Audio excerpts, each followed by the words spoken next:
Hello everyone, I'm going to do a review of the Mutant Metals snapback rollers. I think this is version 2 or 3.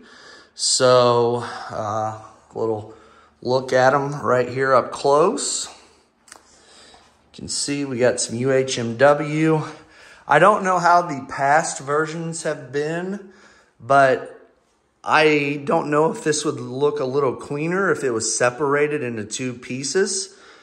I'm not an engineering genius. I'm sure there's a method to this madness, but I would be interested to know if this could be maybe split to 2 pieces, just so it had a little cleaner look. UHMW protecting the bar on the inside.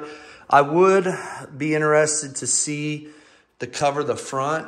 I know there's some options out there, but if that could come with that, that would be pretty sweet on racking. So you got the pins here. I've got the blocks in to hold it in place, so I can easily slide this back and forth. As you can see, no questions right there. So then when we come around to the back here, we have these sweet little magnets that hold it in place. I have a 3x3 Rogue rack, so magnets just pop right in there, so that's pretty cool. So, I mean, paint is pretty sweet. It's obviously definitely a custom piece. Took me probably, ordered it February 5th, got it about a week ago, and actually got it about 3 or 4 days ago, and it's May 24th. So it was definitely worth the wait. I will be using it here in a minute, but very sweet. They have color options, so that's pretty cool to get it custom. My initial thoughts so far is this is going to be better than anything Rogue has to offer because you get the best of both worlds. You get the monolift part as well as the roller cups. So monolifts are about $400 from Rogue. Doesn't include shipping. Go Strong has the best roller J cups. Those are like $364 plus shipping. These come in about $500 plus shipping.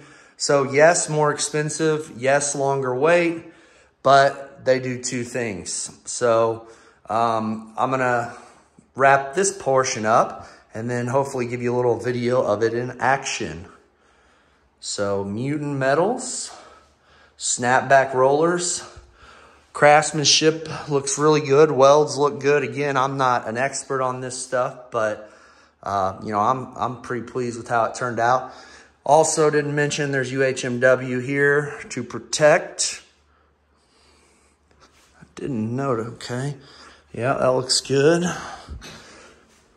So, yeah, this side is lower right here.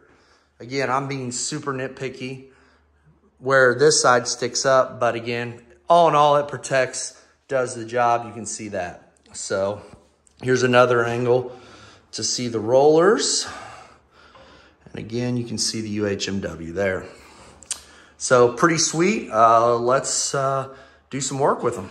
All right, so we have 315 on the bar, and you can see it's at the front. One thing I noticed that the way the plastic is in here to hold it stationary as just like a traditional snapback roller is that it has a slight incline down. So the bar wants to come forward, which is not a huge deal. I don't know if there's a way that it could be altered to come farther forward, but I don't think so.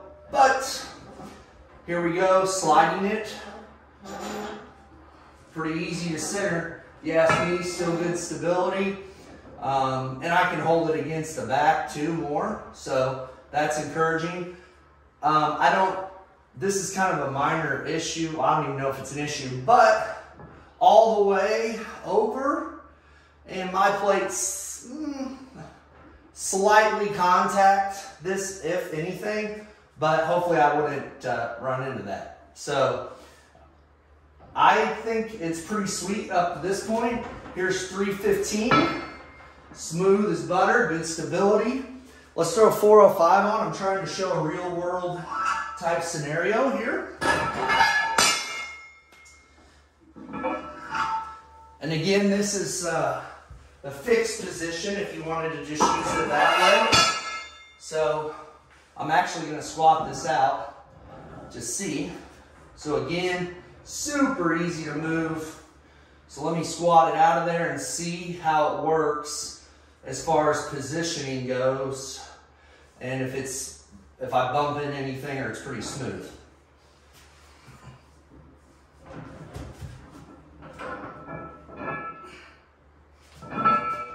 So good. Then the rack. So yeah, it doesn't look like I have any issues. I don't actually have my lifting shoes on at the moment, but I do know that there's going to be a little friction, which I'm going to move the camera here for a second to maybe get a better look. There's just going to be a little friction here to move it when it's in the fixed position because of the angle down. So if you just roll the bar forward, moves with less friction. So I would say so far that's pretty solid. That's 405. Okay, so now we're going to do the bench press with it acting as a snapback / monolift. So we're going to start with 225. All right, so just like the when it was in a fixed position, you still got a little friction up here from the plastic, and I can move it. It takes a little bit of force, but again, I can still move it, probably easier than I could with just a traditional J-cup. And now I'm going to, let's unrack it. And then racking again, feel it, and you gotta walk it back. So that was pretty good. Let me try with a rep here, I'm not really warmed up. 1.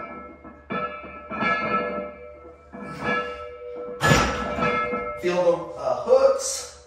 Okay, so that was pretty smooth. So I like that. Let's add 315 on.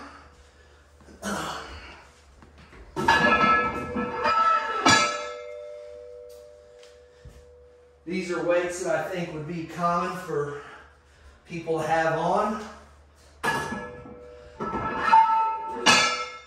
Now again, this is a new thing to me. I know with roads, you can remove some stuff and allow the arms to swing farther.